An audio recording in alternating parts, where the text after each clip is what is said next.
Chers 20 joueuses, chers 20 joueurs, ici Ron, et bienvenue dans cette dégustation de Shadows Amsterdam, un jeu de Mathieu Albert chez Libellude. Vous prenez Dixit, vous prenez Mysterium, vous prenez Codenames, vous secouez un bon coup, et vous prenez évidemment un illustrateur correct et un bon auteur, et vous obtenez Shadows Amsterdam. Dans Shadows Amsterdam, on va faire découvrir 3 indices qui vont permettre de résoudre l'énigme par équipe, où on peut jouer à 2 ou à 3 en mode coopératif, mais donc le but c'est de jouer à plus de 4 par équipe paire de préférence. Un joueur par équipe va jouer l'investigateur et tous les autres joueurs, le ou les autres joueurs vont jouer les détectives. Alors concrètement, comment ça se passe? Très simple, si on voit le plateau. Donc là, on a le plateau avec tous les endroits, plusieurs endroits où vont se trouver les indices pour les deux équipes et les 2 endroits où vont se trouver les sorties. Une fois qu'on a repéré 3 indices sur l'enquête, eh bien on va devoir foncer avec ces 3 indices vers la sortie. Et la première équipe qui a réussi à atteindre la sortie avec ces 3 indices a gagné le round. La première équipe qui a gagné 2 rounds a gagné la partie. Alors, comment faire découvrir, puisqu'on voit ici l'exemple d'une carte que seuls les investigateurs ont. Ils ont chacun une carte. On a les indices à trouver donc, par l'équipe brune ici. Et on a les indices qui sont communs aux 2 équipes. Vous voyez, orange et brun de chaque côté, sachant que l'autre équipe, l'autre investigateur aura une carte avec les mêmes indices communs, bien sûr, mais aussi 3 autres emplacements ou 2 autres emplacements, 3 autres emplacements avec les indices orange qui seront ailleurs quelque part. Les croix rouges sont les endroits où se trouve la police. Si on passe par une croix rouge, eh bien, on reçoit un marqueur ici qu'on va mettre à la police. Dès qu'on en a 3, on a perdu le round parce qu'on a été repéré 3 fois par la police. Et les 2 petits V verts indiquent les endroits où on peut sortir.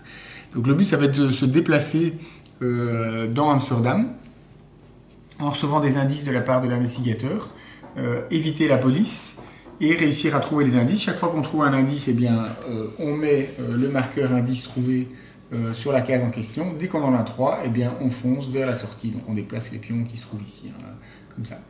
Alors comment ça se passe concrètement? Eh bien, à chaque tour, il y a toujours 10 indices qui sont disponibles. Ici, 10 cartes, pardon, pas indices, mais 10 cartes qui sont disponibles, et l'investigateur va en choisir 1 ou 2, et il va les donner à ses détectives.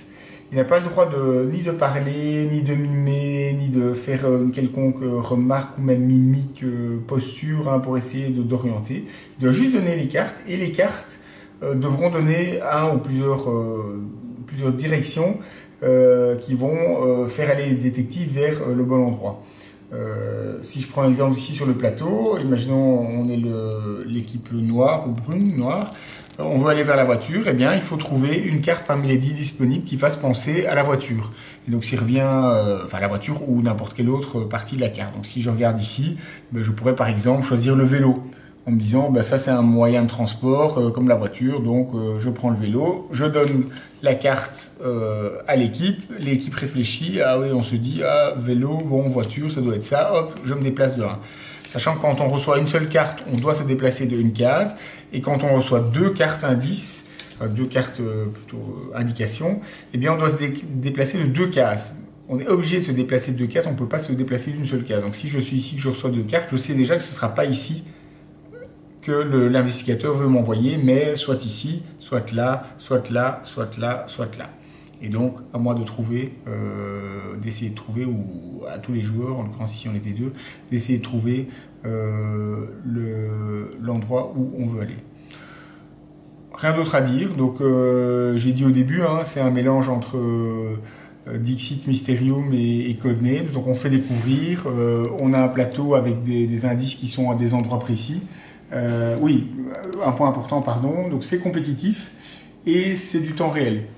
Donc c'est le premier qui arrive, donc on n'attend pas son tour, c'est pas un tour après l'autre, c'est top départ, et ensuite c'est le plus vite possible, donner un indice, bouger, un deuxième, bouger, passer par la police, zut, ok, trouver un 3e indice, le 3e, vite aller vers la sortie, zut, la police de nouveau, ouf, on y est arrivé. Donc il y a une notion évidemment un petit peu de rush, Et comme dans tous les jeux de ce style où il faut découvrir, il y a des moments où on reçoit une carte, on n'a absolument strictement aucune idée de l'endroit où on devrait aller. Et donc là, se dépêcher, c'est peut-être pas une bonne idée. D'un autre côté, il faut se dépêcher parce que sinon l'autre équipe, elle va trouver avant vous. Et donc parfois, il faut prendre des risques en disant, bon, au hasard, on va vers là et on verra bien ce qui se passera. Donc ça, c'est évidemment l'esprit... le côté un petit peu marrant, compétitif, alors que normalement c'est quelque chose de réfléchi. Là c'est du real time, du temps réel, donc il y a un petit peu de rush. Donc amusant. Vous avez vu les illustrations, aussi classiques pour ce genre de jeu, très joli, avec plein de choses différentes dessus. Donc il faut vraiment être attentif, soit la couleur, soit les combinaisons, le nombre de personnes, le mode de transport, etc. etc. Donc ça se joue super rapidement puisque une manche dure quelques minutes, donc on va en faire 1, 2, 3, 4. Et quand on joue de manière coopérative, là on se met une limite de temps. Donc on est novice si on joue 15 minutes, jusqu'à expert mondial si on réussit en moins de 3 minutes, ce qui est honnêtement un challenge, je vous le dis. C'était la dégustation de Shadows Amsterdam, donc un jeu de Mathieu Albert chez Libellut. J'espère que ça vous a plu et je vous souhaite une excellente soirée.